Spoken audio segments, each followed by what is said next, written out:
Can I? I'll have your password. Try it. Oh, your Wi-Fi. Here, let me show it to you so I don't announce it over the live stream.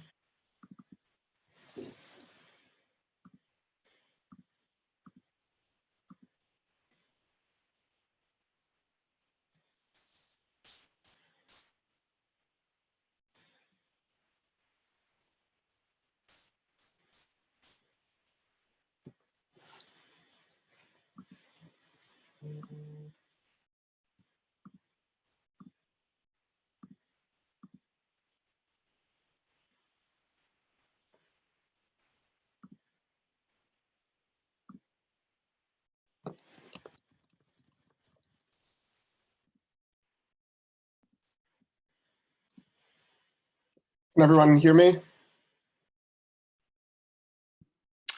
I can hear you. Okay, great.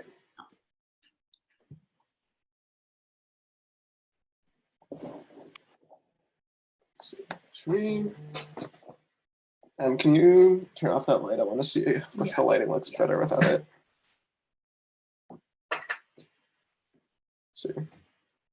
With the light or without the light? Any opinions?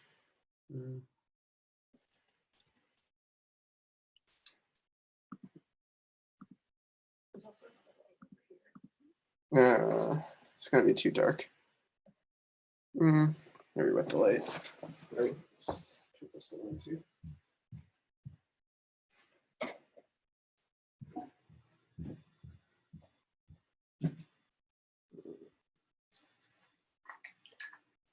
Here's what it is.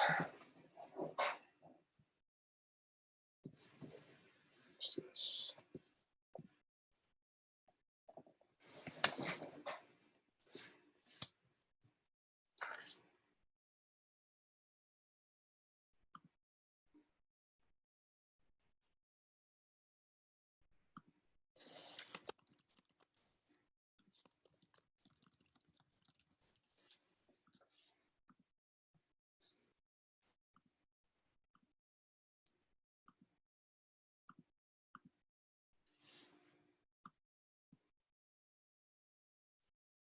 Jacob? Yep. Can you hear me? Yeah, I can hear you. I dialed in. My computer internet connection wasn't working that well. So, Okay. Yeah, but that's fine. So who else is here from your committee? At the moment, no one. Okay. I think everyone's waiting for Guang Hao's defense to finish up. Yeah, everybody probably is, and his was a little bit late. Yep. Getting started. Yeah, that's fine. We don't have a room to be kicked out of, so. That's right. Well, I'm just going to hang around until everybody gets there, and then you get started, and then I'll log off. Okay. And about 12:30, I'm going to send out an email to the whole department, just saying, here's the information about the celebration at 1 o'clock. All right, sounds like a plan. So everybody has that. Yeah. How are you doing? You feeling okay? Good. Yeah. I had like a sore throat yesterday, and I was like, "Oh no!" But everything's all good today. So I think it was. Oh, good. I think my mom's theory is that I've been inside for too long. Yeah, we're all kind of going stir crazy at my house, and yesterday was bad because it was raining, so my kids couldn't even go outside really. Yeah. But today's a nice day, so anyway. And I like the tie. You look very professorial. I know. I got this like nice like custom fitted suit, and now I'm not even gonna. Oh no. Well, at least you can use it for interviews, maybe. You can exactly. Be your interview. Yeah. Oh no, it's all virtual interviews anyways. So. Oh yeah, that's right. Of course. Wow. Hey, Scott. Hey, good morning, Jacob. You have pants on? I do. Yeah, I know. I was going back and forth, but I decided to put on the pants. You could tell your grandchildren that you didn't wear pants at your. Make things very inappropriate. So. They had a conversation yesterday at tea about etiquette of Zoom, and it was interesting. There was like 10 or 20 people there, and there was a general consensus that being on Zoom with your camera off is not it's not a good idea. You have to sort of camera on and just take the consequences. There he is. Hey, John. Actually, in teaching, on Zoom, I'd say with 50 or 70 students, maybe 3 have their cameras on. And I'm going to share with them next week that the consensus of our tea time opinion. So, Well, probably it seems like my choices are either camera on with no sound or camera off with sound. yeah. So, stupid Verizon. Good Yeah, morning. that's right. You have bandwidth issues. Yeah, I'm gonna Yeah. I'm All gonna right. turn my camera off as well. Just no offense, Jacob. I'm being rewatched. No. I think everyone. I'm going to request that everyone turn their camera off during the presentation, and then only turn it on for questions and such. For bandwidth issues and stuff. Yeah. Yeah. Awesome. Yeah. Go get them. Thank you. Can you, did you send a link or can you send a quick tutorial on how you are live streaming this? Yeah, it's YouTube? literally, so if you're a host of the meeting, at the bottom, there's like a more tab. Oh, And then there should be a live stream to YouTube. If you just Google like Zoom stream to YouTube, okay. you just have to enable live streaming on YouTube, which takes 24 hours, and then you can live stream. Nice. Yeah. So say that again. You have to go to No. YouTube first and then set up an account. So you have to have a YouTube account which connects to your Google, and then you basically have to enable live streaming, and it takes them 24 hours to do that for some reason. And then after that, you can live stream to YouTube, and you can make it like private, and then everything will be recorded on YouTube, and you can send links out afterwards. And then there are some people that I'm using YouTube for, so I don't know if they know how to use Zoom. So I'm hoping. I sent Patty the instructions. I'm hoping that she can get on here, but we'll see. How long did it take you to do your lighting? Did you have a lighting engineer? No, I swiveled the computer around until it looked okay. It's pretty good, Hey, actually. It Jacob, looks how's it like going? it's, Hey, Abby. Are you wearing tracksuits and suits? No. on top? Let me prove that I'm wearing full pants. oh wow.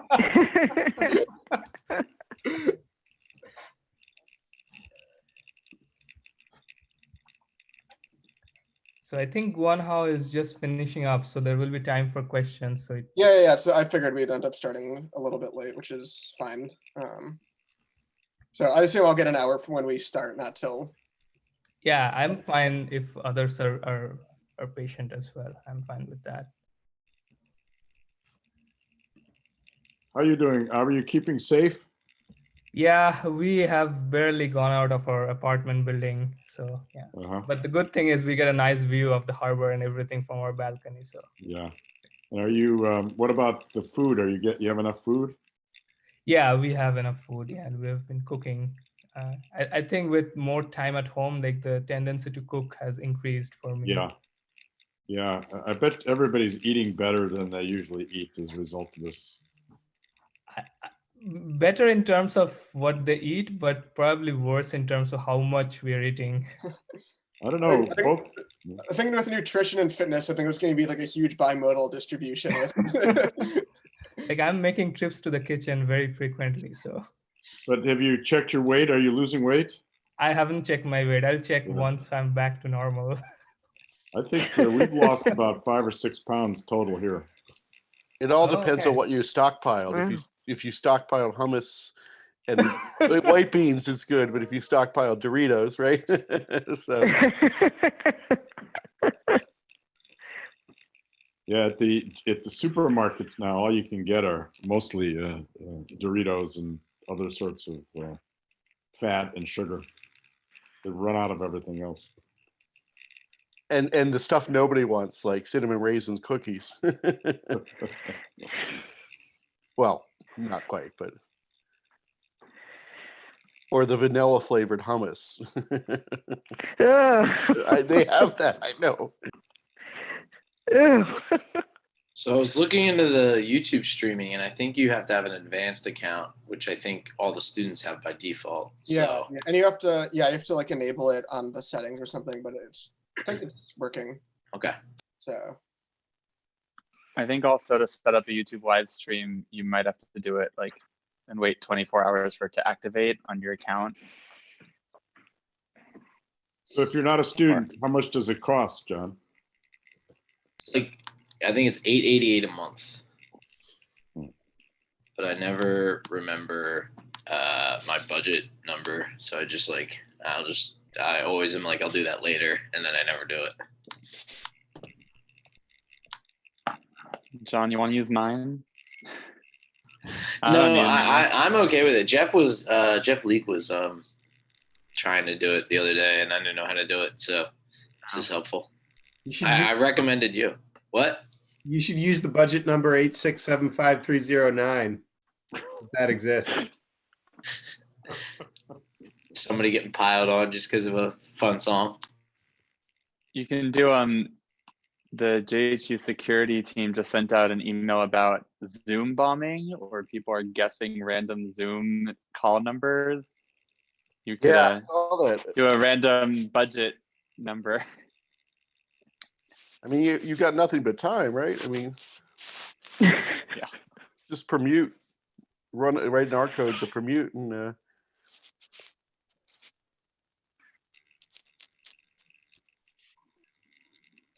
and Mary Jo, I think all my committee members are here. It looks like. Is your committee chair here? Do you see yeah, Agbisi, Agbisi is here. Jacob? I don't see Agbisi. Oh yeah, I see Agbisi. Yeah. Yes. How about Rob? Rob, Yeah, I see Rob as well. I am here. Yes. Good morning, Agbesi. Good morning, Scott. Should we get Is started? Rob here? Yes, Rob is here. Okay, hey Rob. Hey, All right. Guanghao's defense. This is the column 20 family.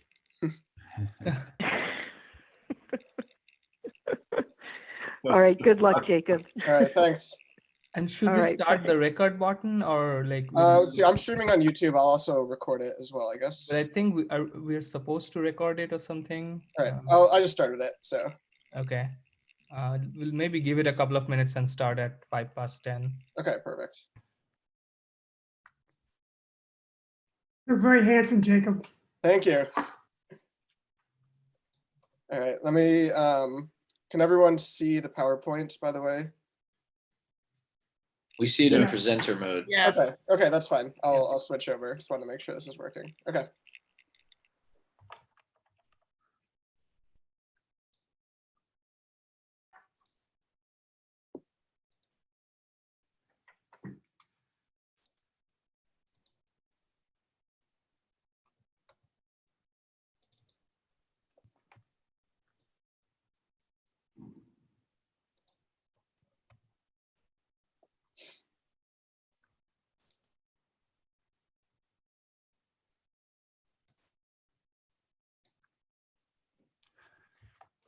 So we Abby, we have all the members, right? Your committee Yes, members. we are just. I'll just wait 1 minute because there was a defense going on till 10, and I think it's kind of Okay. spilling over a little bit. So we'll just give 1 more minute. Yeah. And we can start.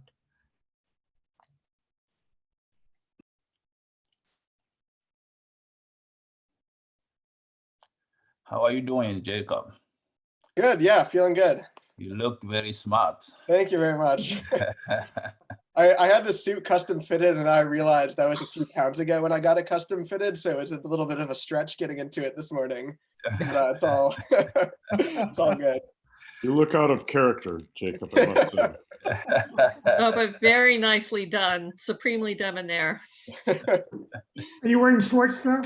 No, I asked the same question. Yeah. I'll have to do a little proof of principle, proof of pants before starting.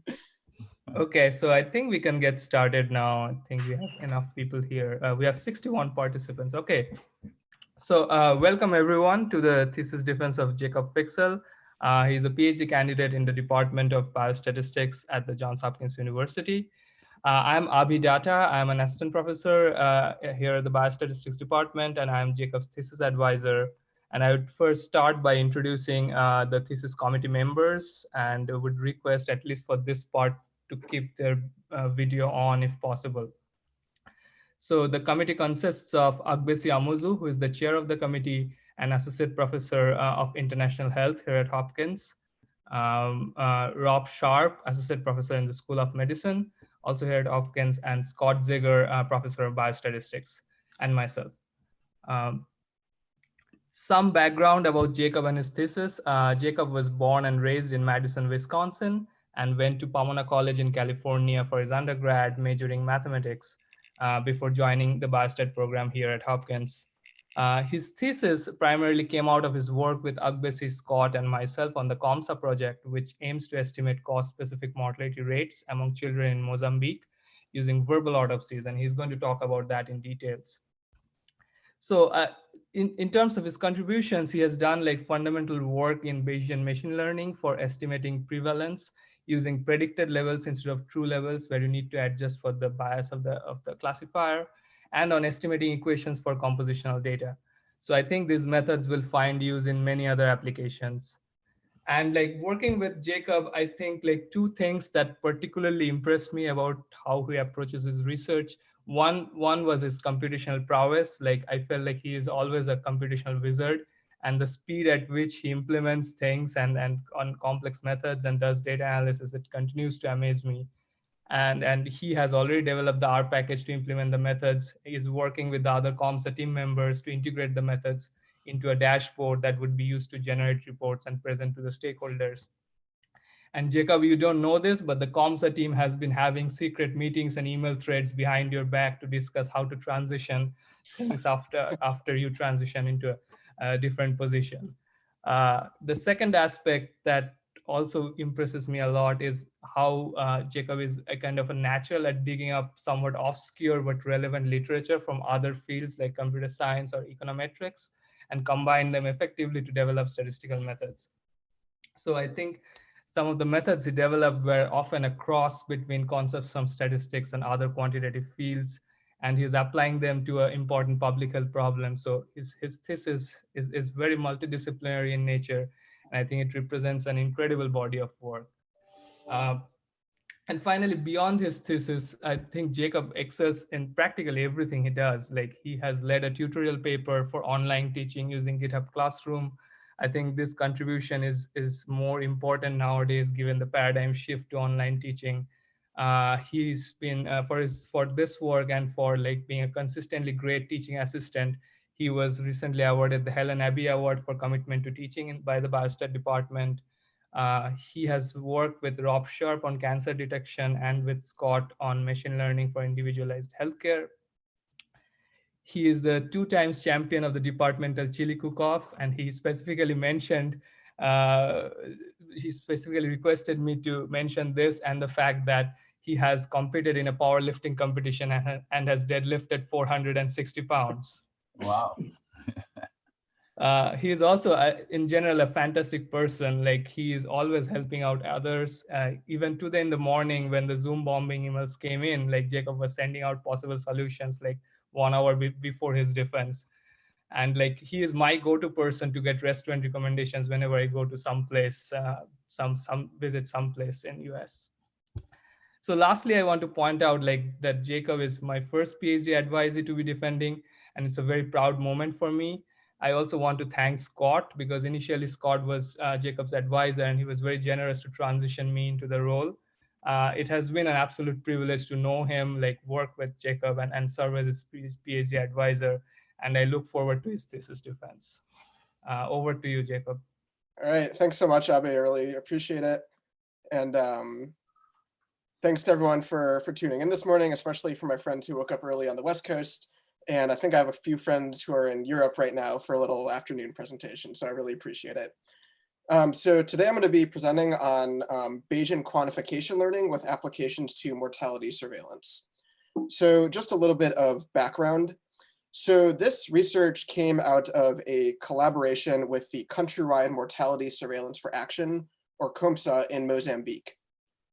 So Mozambique is one of many low-income countries without a civil registration and vital statistics system, which means that there is little to no cause of death data to inform public health policy. So as a demographic surveillance system, one of the main goals of COMSA is to estimate the cause-specific mortality fraction, or CSMF, in Mozambique. So the idea is that we want to estimate the prevalence of different causes of death for different age groups in Mozambique. So because many deaths in Mozambique are not, the cause of death is not recorded by a traditional autopsy, COMSA uses what's called verbal autopsies, or VAs.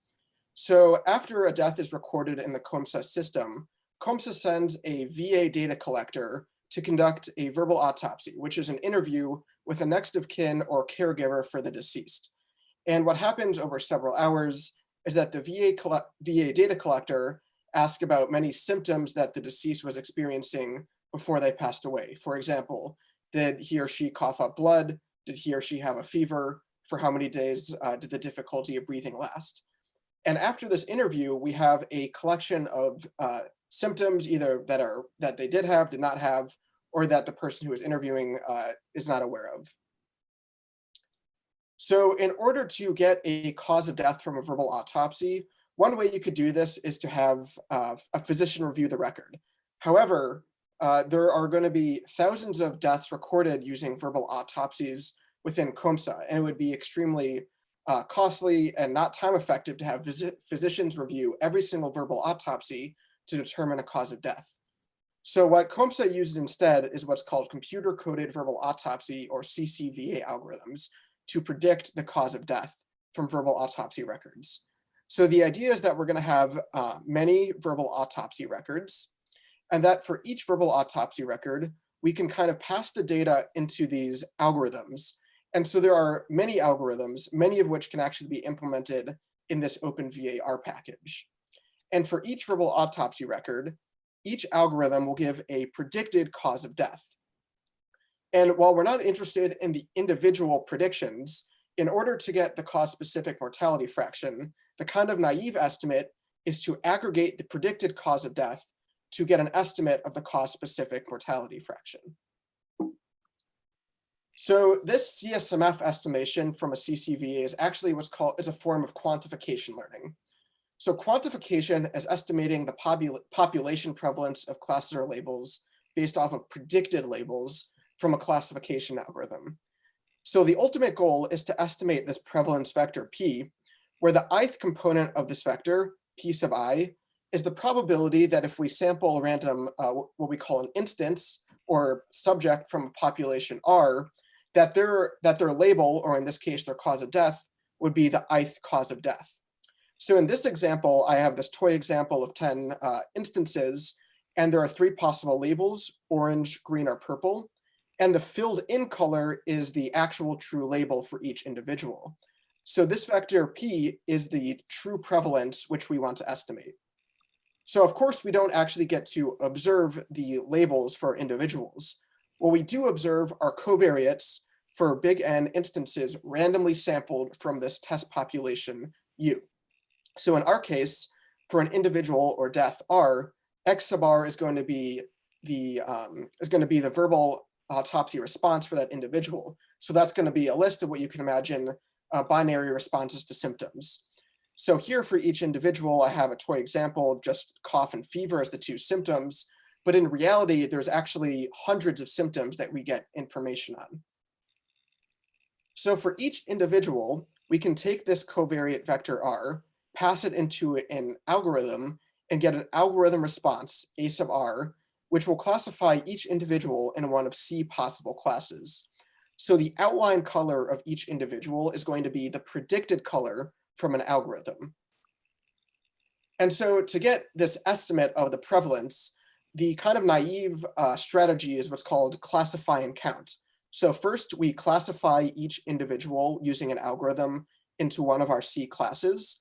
And then we just take the average of each class in order to get the estimated prevalence for the ith label. So you can see here the classify and count estimate of the prevalence of the orange labels is 30%. For the green labels, it's also 30%. And for the purple labels, it's 40%. So what's the problem with this? The problem is that you can see that there are several individuals for which the filled in or the true label is not equal to the predicted or outline color for the label. So the classifying count estimate is not equal to the true prevalence. And this is actually a real problem with verbal autopsy data. So there's this data set which has verbal autopsy records and gold standard observed cause of death for 728 child deaths in Tanzania. And for these two verbal autopsy algorithms, TERF and in silico VA, we can see that there is substantial misclassification. They have very low accuracy on this data. So this is a true problem that we have to account for. So just to formalize this, we can use Bayes' rule to show that the probability of an algorithm classifying someone into the Jth label, we have to marginalize over the unobserved true labels. And so we see that this probability is equal to the sum over, for each label I, the probability that conditional on the true label being the ith label, that the algorithm would classify an individual into the Jth label. And so you can see that this probability we decompose into a sum over what we call the misclassification rate. So Mij is the probability the algorithm classifies the class J if the true label is class I, and P sub I is the true prevalence of class I. So just to put this into vector and matrix notation, we start with our classify and count estimate of the prevalence. And we want to better estimate the true prevalence P using our classify and count estimate. So how do we do this? We have to take into account the misclassification rates M in order to what we call calibrate the classify and count estimate to better estimate the prevalence. And so we can see here that, that the diagonals of this misclassification matrix M represent the accuracies or the sensitivities. So if M is the identity matrix, so perfect classification with 1 on the diagonals, then in that case, the classify and count estimate would be a great estimate of the true prevalence. So now I'm going to go into methods into how we actually estimate this misclassification matrix M. So the first strategy I'll talk about is what's called adjusted classify and count, or ACC, which estimates M using the training data. So the idea is that we start with this relationship that the classify and count estimate is equal to M transpose P. And we then estimate matrix M using the training data, plug it into this equation, and then we can use that to solve for the prevalence. So there are two issues with that. One, the solution for the prevalence, because we're just using a plug-in solution, is actually not guaranteed to be a probability vector. And two, perhaps more importantly, using the training data in the context of verbal autopsies to estimate M may not actually be a good idea because it doesn't take into account local context. So what do I mean by local context? That means that in different cultures, in these verbal autopsy interviews, people may actually describe symptoms or deaths differently. So for people with the same cause of death, you might get a different description of symptoms from the verbal autopsy, which would lead the misclassification matrix, perhaps estimated from verbal autopsy and cause of death data in India, to not be a good estimate of the misclassification matrix for verbal autopsy data in Mozambique. And additionally, algorithms such as the expert algorithm for verbal autopsies, or EAVA, it doesn't even use training data. Instead, it uses what's so-called expert knowledge on the relationship between the symptoms and the causes. So our strategy that we're going to use is actually using label data from our test population U to estimate M. And so we're actually going to be taking data from a convenience sample, which is a subset of our representative sample U. So what we have for each of those individuals is a covariate vector, so verbal autopsy record, and also the observed cause of death. However, we're only going to collect this information for a small number N of individuals. So why is this number going to be small? First of all, the labels might be expensive to collect. Second of all, this the sample L, we call it a convenience sample because we may only actually be able to collect this data for individuals in a hospital. Furthermore, because this is built into a surveillance system, at the beginning, when we start conducting the surveillance, there may only be a very small number of individuals for whom we both have verbal autopsy and cause of death records. And this small N will get bigger as the surveillance system progresses. Importantly, we allow for the marginal distribution of these labels in this convenience sample L. It does not actually have to be equal to the prevalent that we're interested in estimating, P sub U. The reason for that is because we're using this label data only to help estimate the misclassification matrix M. However, we do have an important assumption, which we call the transportability assumption. And so it starts with the assumption that conditional on the cause of death or the label being the same, the conditional distribution of our covariates we assume to be the same between our convenience sample L and our representative sample U. So this actually implies that the misclassification rates M are going to be the same in both our convenience sample and our representative sample. And the reason this is so important is because we don't have labeled data for our representative sample. And so we need to assume that the labeled data from our convenience sample, that we can use this to estimate the misclassification rates for individuals in our representative sample.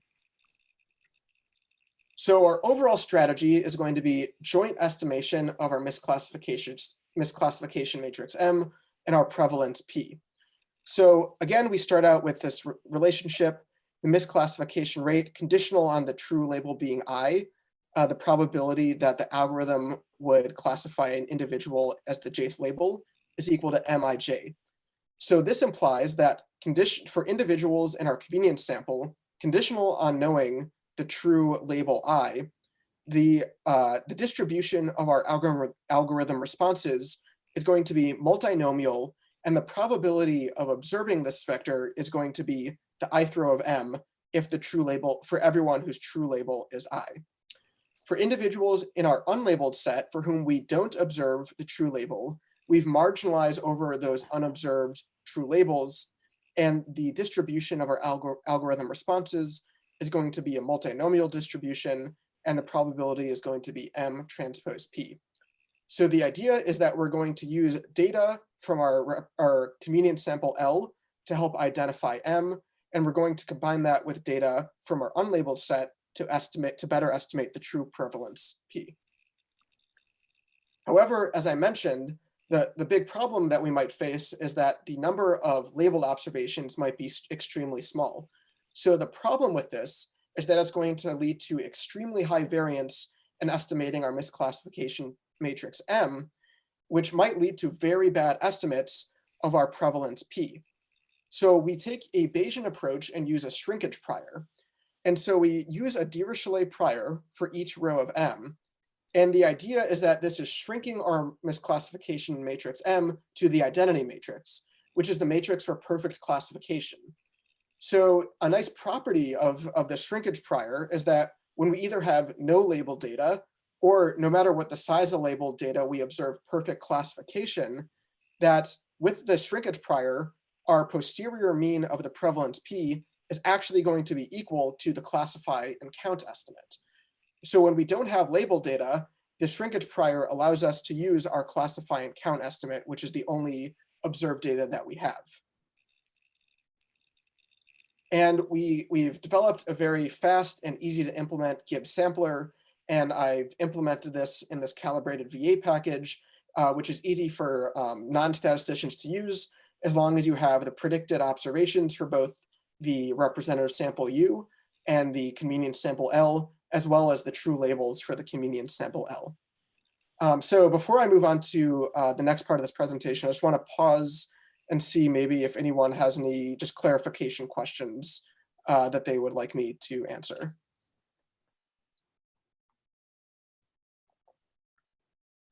Okay, great. So now I'm going to talk about an important extension of this method, which is accounting for compositional predictions and labels.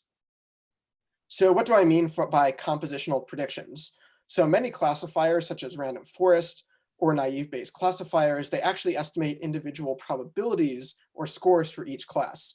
So for example, a verbal autopsy algorithm in silico VA, instead of actually just getting a predicted class, we get an estimated probability that the individual died for each cause, conditional on their symptoms for each verbal autopsy record. So rather than our algorithm classification being a single class, we actually now use a vector representation. So the ith component of this vector is going to actually be the score, the predicted score probability for that class for the rth instance. So this vector is compositional. So what I mean is that it's non-negative. Each component is between 0 and 1, and that it sums to 1. So you can think of it as it obeys the rules of a probability vector. So just examples to help you visualize what I'm talking about. For example, let's say a naive Bayes classifier. It says conditional on the covariates. There's a 20% probability that the individual is classified into the orange class, 40% for the green class, 40% for the purple class. Another potential thing that we may observe is it's unsure about whether it's the green class or the orange class, but it says it's definitely not the purple class. And actually, these single class observations that I introduced earlier, you can also represent in this vector notation. So if the single class prediction is orange, it would get a weight of 1, and the other two colors would get a weight of 0. So the nice thing is that these compositional predictions are now contain more information. They're more rich than the single class predictions. But the issue is that because they're compositional and not categorical or discrete, this multinomial likelihood that we used for the single class predictions can no longer be used for this compositional data. So one thing that is commonly used, one strategy that is commonly used is to use a Dirichlet likelihood. However, there are also issues with using this likelihood. First of all, it doesn't allow for zeros. So this single class model that I've introduced and developed before is not even a subcase of the model that we would have if we used a Dirichlet likelihood. And furthermore, as I mentioned, algorithms may only give positive weight to a subset of causes. So for example, this last cause or class has a weight of 0, which would not be allowed for in a Dirichlet likelihood. Furthermore, the Dirichlet likelihood is not conjugate with common prior distributions, and like any model-based approach, is susceptible to model misspecification, which is especially important in this context when we're modeling algorithm predictions and we really don't know what type of likelihood to use. So our strategy is actually to use an estimating equations approach and only use a first moment assumption. So rather than assuming that the Mij represents the probability of an algorithm classifying someone into the jth label conditional on the true class being I, Mij is now the expected value of the jth component of these algorithm predictions conditional on the true class being I. And this first moment assumption actually implies this multinomial assumption that we used for the single class predictions. And so the idea is that we're going to need an estimating framework in order to estimate this matrix M. But before I talk about that, I want to introduce one more extension that we need to account for, which is allowing for compositional labels. So there may actually be uncertainty in determining the labels. So what do I mean by that? If there is a panel of doctors who are deciding on a cause of death, and there are several causes to decide upon, they may actually not be completely certain as to which cause is the true cause of death. So rather than forcing this expert panel to choose one cause of death, we want to incorporate this true uncertainty into our model and allow for probabilistic labels. So we use what's called a belief-based modeling framework. So for each individual now, instead of an observed label in our convenience sample, we observe a belief vector, B sub r, where the ith component of this vector is going to be the a priori probability that I is the true label for instance R. So just a toy example, let's say they decide that the true label is either green or purple, but definitely not orange. So the belief vector for this individual would have a weight of 50% for both green and purple and 0 for orange. And in addition, like I mentioned, if there is one single true class, and that is, we're completely sure of that, we can use a weight of 1 for that class and a weight of 0 for the other classes. And so we could use iterated conditional expectations in order to see that the expected value of our compositional response, conditional on our compositional belief vector B sub r, is equal to M transpose P sub r. So now instead of it being M sub I, we've replaced that with our belief vector B sub r. And so this actually gives a nice framework for general compositional regression. So what I mean by that is we have a compositional response, A sub r, and a compositional predictor, B sub r. And we formulated that the expected value of this compositional response is equal to M transpose B sub r. So what we've done is we're using a framework, a regression framework, that says that the conditional expectation of this compositional outcome is represented using a single Markov transition from this compositional predictor. And we can see that for the expected value of the jth component of the compositional outcome, it's equal to a linear combination of our compositional predictor and our compositional coefficients, which are contained in the matrix M. So this is actually a simple and transformation-free linear model for compositional outcomes and predictors. So it can be used for this general, if you have any compositional outcome and predictor. For example, if you want to compare the estimated percentage of different white blood cell types in blood samples, one, you could get this estimated percentage using time-consuming microscopic analysis, and you can also get this estimated percentage using an automated image analysis. And you can use this framework to compare how those percentages, what those percentages are from these two different methods. So in order to estimate M, we actually take a loss function minimization approach and minimize the Kullback-Leibler distance. So what we do, we minimize the sum over all of the responses between the observed compositional outcome and the conditional expected value conditional on the compositional predictor. And we can see here that this is actually equivalent to maximizing the quasi-multinomial likelihood. And it turns out that minimizing this Kullback-Leibler loss function actually gives a consistent estimator for the misclassification matrix M.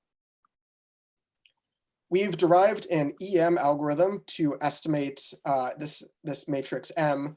And so the general idea is that we're actually, as I said, this is equivalent to maximizing the quasi-multinomial likelihood. So we're going to treat one observation as many pseudo observations. So just for a simple example, let's assume that we're back in the case where we have a single class prediction. So our belief vector gives a weight of 1 to the orange class. And our predicted compositional vector is going to be 20% orange, 40% green, 40% purple. So we take this individual with the true class orange, and we create pseudo individuals, 2 with the predicted class orange, 4 with the predicted class green, and 4 with the predicted class purple. So we can use these pseudo observations using a multinomial likelihood for discrete observations, and then downweight to account for the fact that we've artificially increased our sample size. There are several subcases of interest for this model. So for example, we may have a categorical outcome and predictor. So this would be the case when we have single class algorithm predictions and single class labels. So this is actually equivalent to multinomial linear regression using an identity link, which some people call risk regression. This can also be used for an AR1 model for compositional data. So we may want to know the transition probabilities for units moving from one state to another. For example, the probability of banks moving from one credit rating to another. However, we don't have observations on individual units. We only have aggregate data on the percentage of units in each category for each time point. So the outcome, A sub r, is going to be the percentage in each category at time t, and the predictor, B sub r, is going to be the percentage in each category at the previous time. However, let's get back to quantification. So remember, we don't have these belief vectors for this large representative sample U. We only have these compositional algorithm predictions. We can still use these conditional expectations to show that the marginal distribution of our compositional algorithm predictions is still equal to M transpose P. So the idea is that we can use this expected value to, we have a loss function, the Kullback-Leibler loss function for individuals in our representative sample U that we can still use to estimate this prevalence P. So even though we're only making a first moment assumption and not a full model-based likelihood assumption, we can still use this to estimate our parameter of interest, which is the prevalence P. And now the question is, how do we do this within the Bayesian framework that we developed with the shrinkage priors, which have very nice properties when we have a very small number of labeled observations. So we developed a framework which we call Generalized Bayesian Quantification Learning, or GBQL. And at the heart of this method is what's called generalized Bayesian posteriors. So generalized Bayesian posteriors were introduced in this great paper that I recommend all the statisticians read, which is a general framework for updating belief distributions. And the question that this paper answers is, if you have parameters for which you have prior beliefs, how do you update those beliefs using loss functions to connect the data to your parameters rather than likelihoods?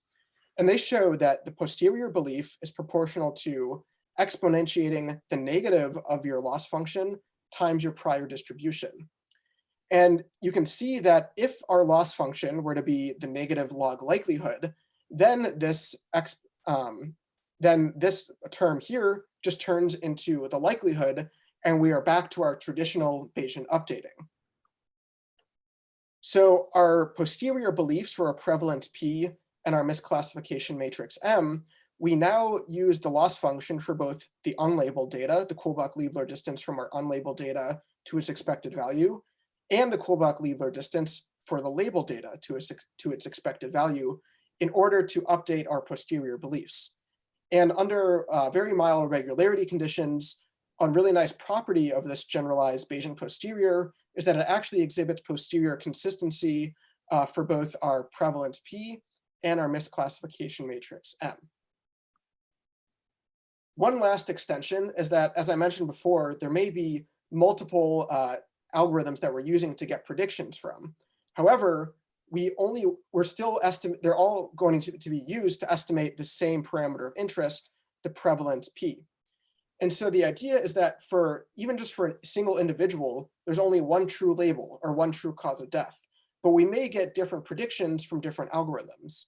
So the general concept of our what we call ensemble quantification is that we allow each algorithm to have its own misclassification matrix M, but we leverage the fact that we're using data from both algorithms to estimate the same parameter of interest, P. Formally, how we do this is we update our loss function to now, our loss function is now the sum of the Kullback-Leibler distances for predictions from each of our K algorithms to its expected value. And each algorithm gets its own misclassification matrix MK, but we still are estimating the same prevalence P, which is in each of the K loss functions. And so the ensemble classifying count, or uncalibrated ensemble estimate, is actually the average of the classifying count estimates from each of our K algorithms that we're using. So this figure is really just to show you that this GBQL approach, it encompasses many different quantification approaches that have either been previously developed or that we've now incorporated into this method. One in particular that I just want to mention, because I'm going to be comparing our method to it, is that if we have these compositional predictions and we're only using one classifier, the probabilistic average, or PA method, it's equivalent to the classify and count method, but using the compositional predictions. And the adjusted probabilistic average is equivalent to the adjusted classify and count, in which we're estimating this misclassification matrix M from our training data, but again, for compositional predictions. So now I want to show you that our method actually works. So the way that we evaluate our method, we use this data set from the Population Health Metrics Research Consortium, or PHMRC. This data has thousands of verbal autopsy records and cause of death for individuals in 4 different countries. So the idea is that we train individual algorithms using training data from 3 of the countries, and we set aside data from the other country to be the test data. So in this case, India. We then randomly sample labeled data from our test data to act as our convenience sample, and use the rest of the unlabeled data from India to act as our representative sample. We're able to do repeat sampling of labeled data and get prevalence estimates from each of these iterations. Finally, I'm just going to introduce even more acronyms for you. So in order to evaluate the cost-specific mortality fraction estimates or prevalence estimates, we're going to use the chance-corrected normalized absolute accuracy metric. So we start with the normalized absolute accuracy. So what we do is we first take the sum of absolute errors from the true prevalence and the predicted prevalence, and we divide by the worst case scenario, which is that our predicted prevalence gives all the weight to the cause of death or class, which actually has the lowest true prevalence. And the idea is that if we do that, this will be 1, and when we take 1 minus that, it will be 0. In the case of perfect quantification, the normalized accuracy will be 1. We then further normalize this or standardize this using the mean normalized accuracy under random guessing. So under perfect quantification, the CCNAA will be 1. Under random guessing, it will be 0. And in the worst case scenario, in which case the normalized absolute accuracy is 0, the CCNAA will actually be negative 1.7. So it can be negative. So I'm just going to start out with results using India as our test set. So let's just focus on this first box here.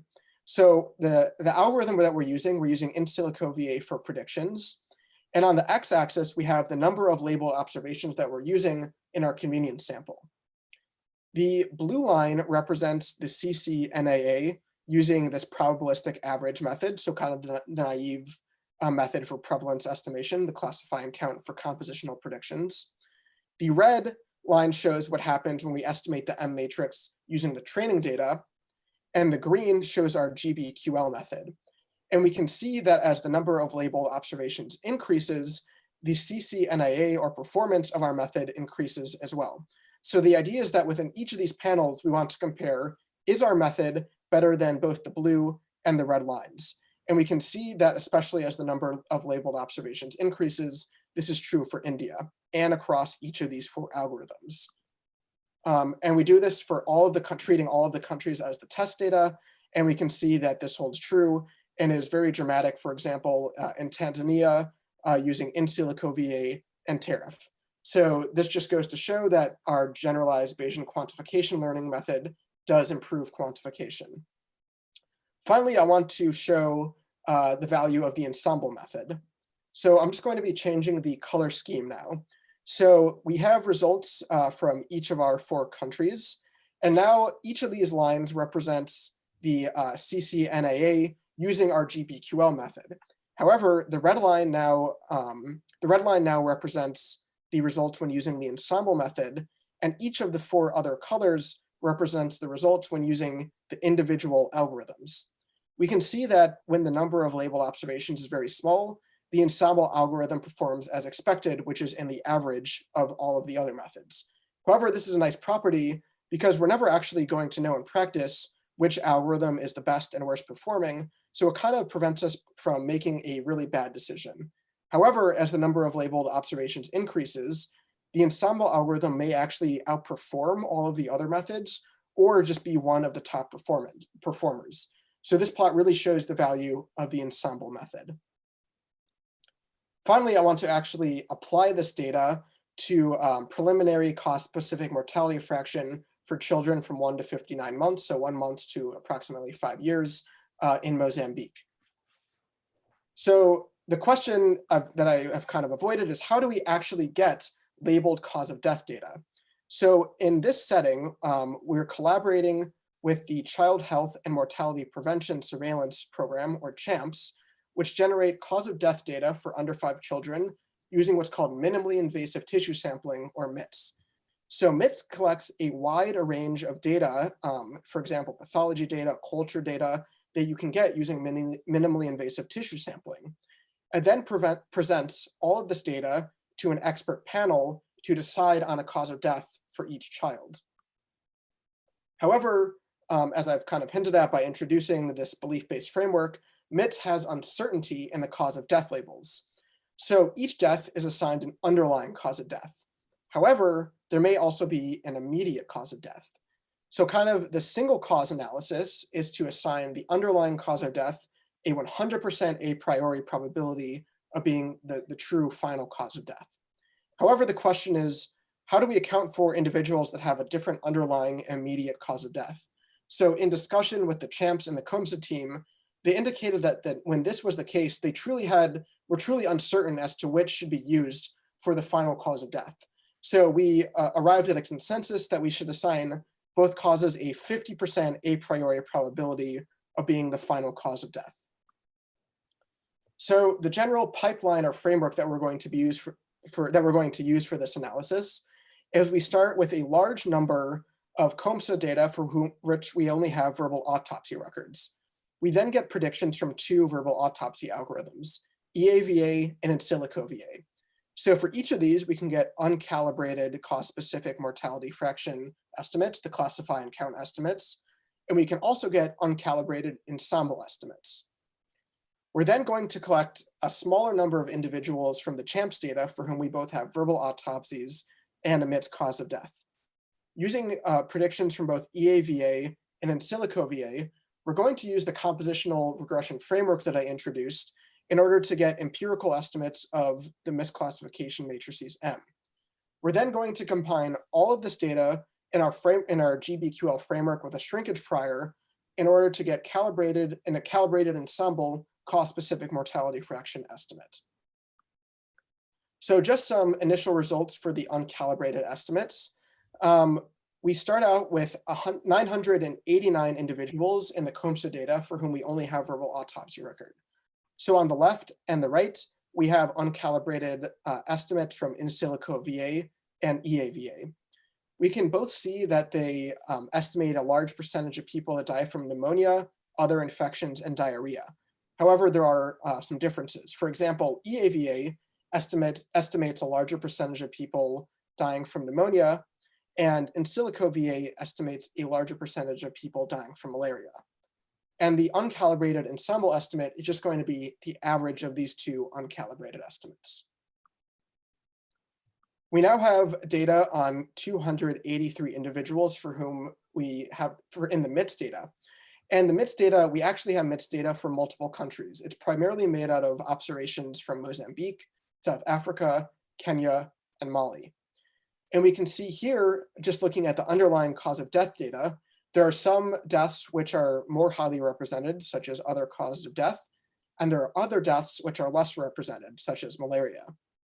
Furthermore, we see that there are many individuals, for example, their underlying cause of death is other infections, but their immediate cause of death is different. For example, pneumonia.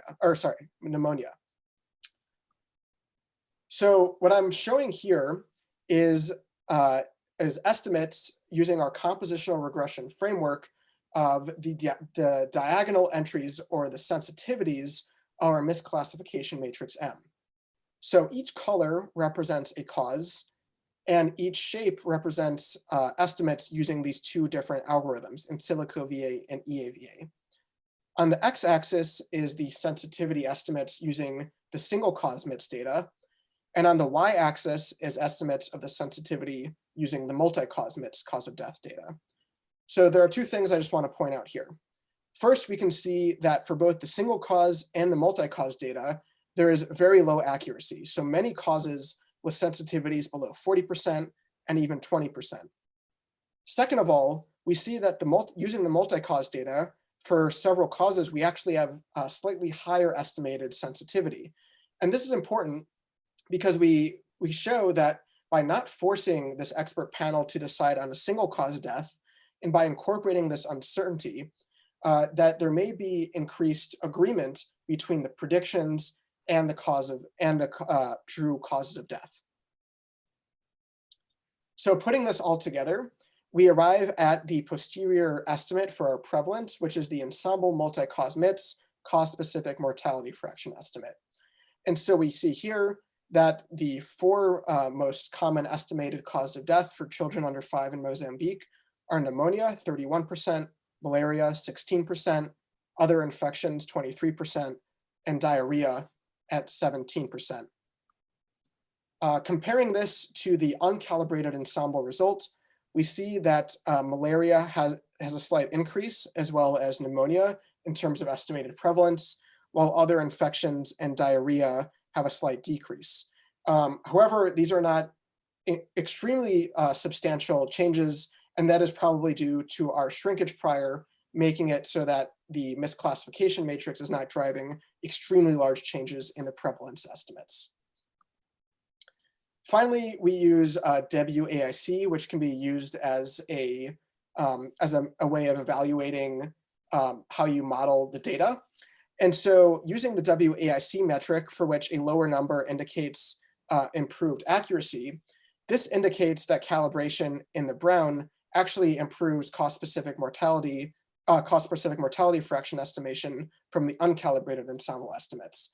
And this holds true for both the multi-cause and the single cause results. So I believe that I've introduced 4 important contributions throughout this thesis. So one is a quantification framework for when both the algorithm predictions and the labels are single class. And I've helped develop an R package calibrated VA, which is fast and easy to use. We've then developed a novel method or framework for transformation-free linear regression using compositional outcomes and predictors. We've used this loss function that we developed and incorporated it into the generalized Bayesian quantification learning method when we want to perform quantification using compositional predictions and labels. And finally, we've used all this methods and put them together in order to obtain a preliminary cost-specific mortality fraction estimates for child deaths in Mozambique. And we're actually working with the COMSA team in order to incorporate this framework into their with the so-called dashboard for official use. So some important future directions, we may want to extend this compositional regression model to include confounding variables of different variable types. We also want to develop methods in order to compare GBQL models using predictions from different combinations of algorithms.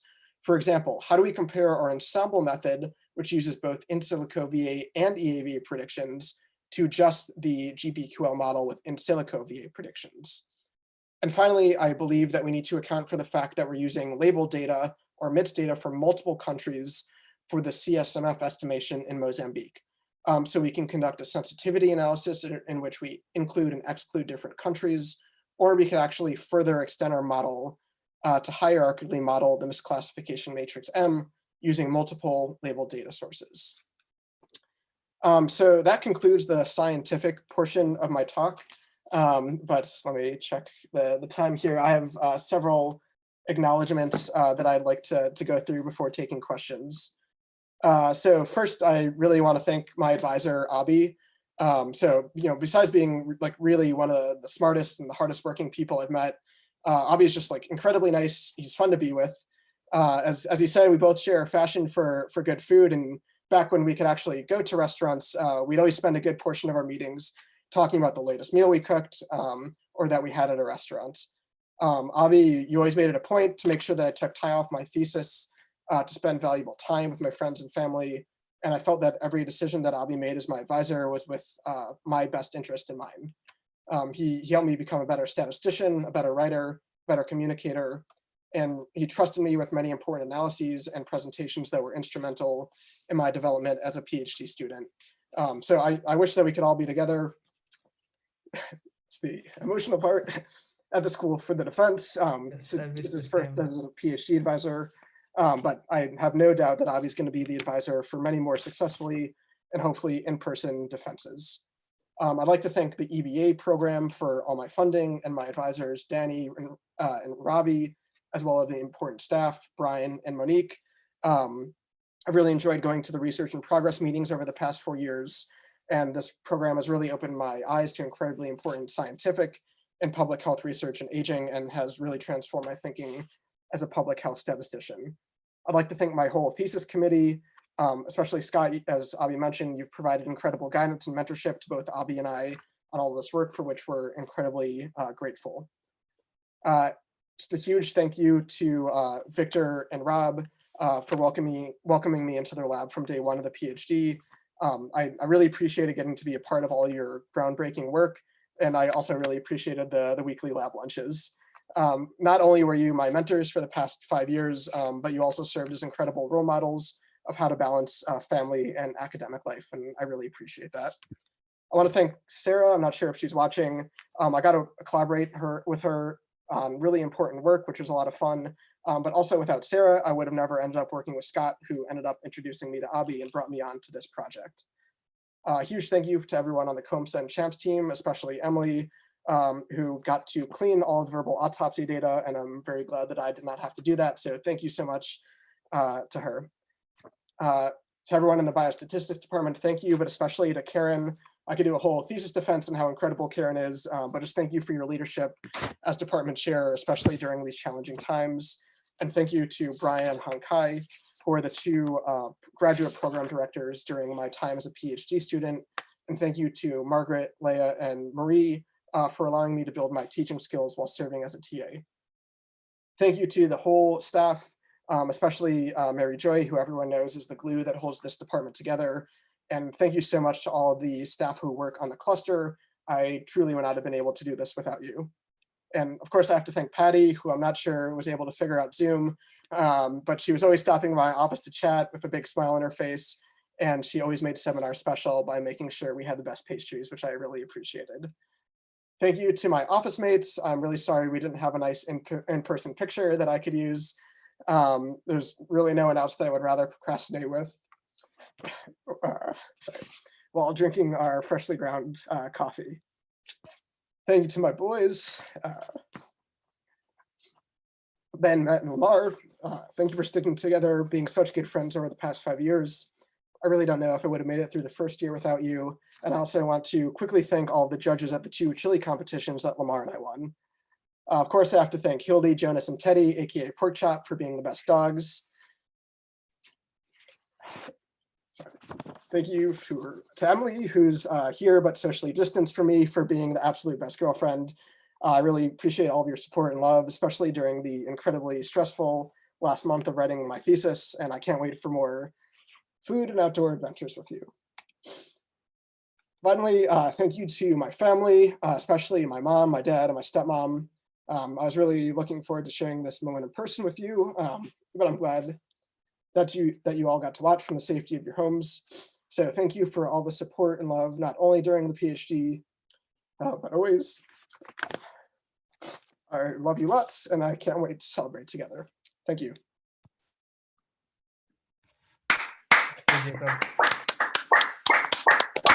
Woo!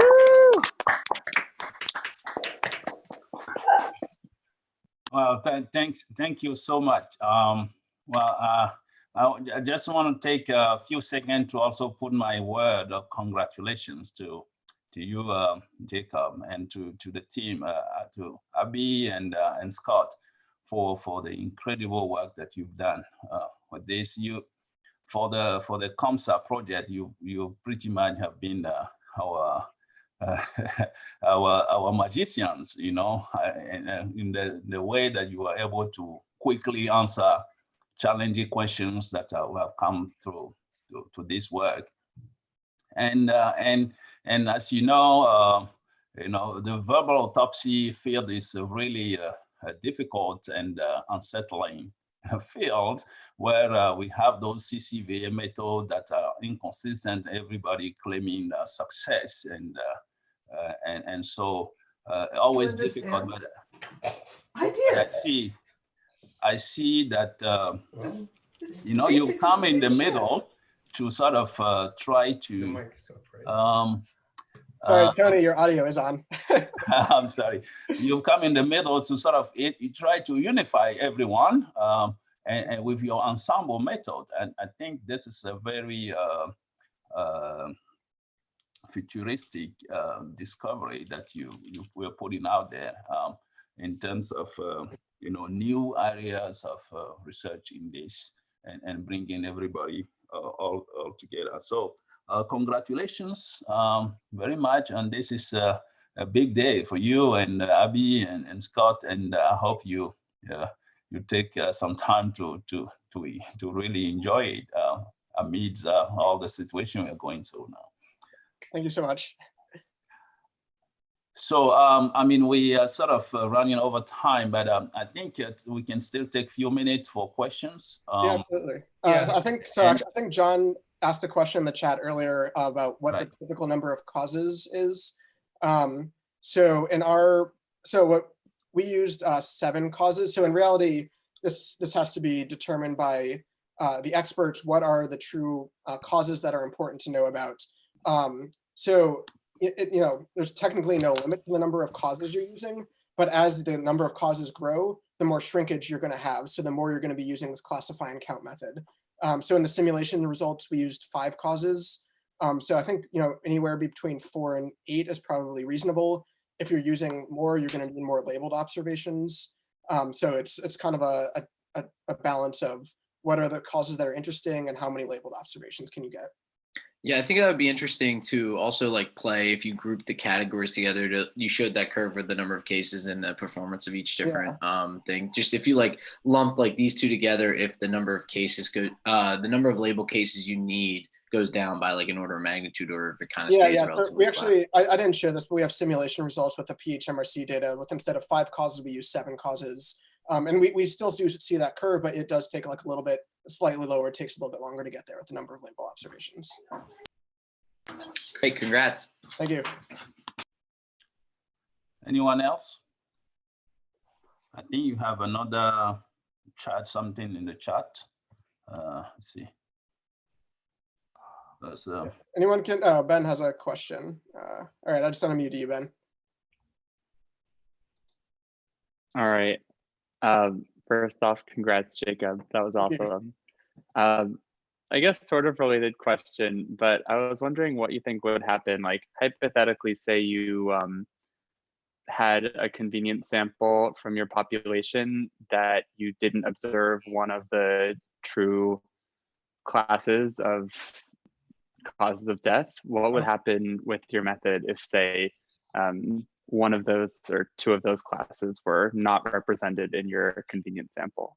What do you mean by not, or so do you mean like for those, like for a specific class, we don't observe anyone in our convenient sample that has that class? So what would happen then is because we don't have any individuals in the convenient sample for that class, that row of the matrix would be shrunk to having like a 1 in the diagonal entry. So that would say for that specific class, there's pretty much perfect classification. So I think there's actually an important question that we're dealing with, which is not that you see that we have data for all the classes, but what do we do when we have very few deaths for which there are only a few labels and some which there are lots of labels? How do we deal with like rows being shrunk to the identity at different rates? And I think that's an important question to deal with. Yeah, awesome. Very proud of you. Yeah, Karen. Let's see. Karen, you can go ahead. Thanks, Jacob. That was fantastic. And, congratulations to both you and Abhi. As you know, we've had these great discussions about the frailty example. And so for people who aren't aware, frailty, there are frailty true gold standard classes. And then often it's not possible to get the data to measure those directly. And people will use, for example, claims data, to create a prediction and then use predicted labels and carry them forward. And so I continue to be interested in using that for individuals rather than to measure prevalences. And I think that's fine with an N of 1. Yeah. So then the 2 questions would be, have you thought about how to create estimation of uncertainty if people were to do that to accompany those estimates?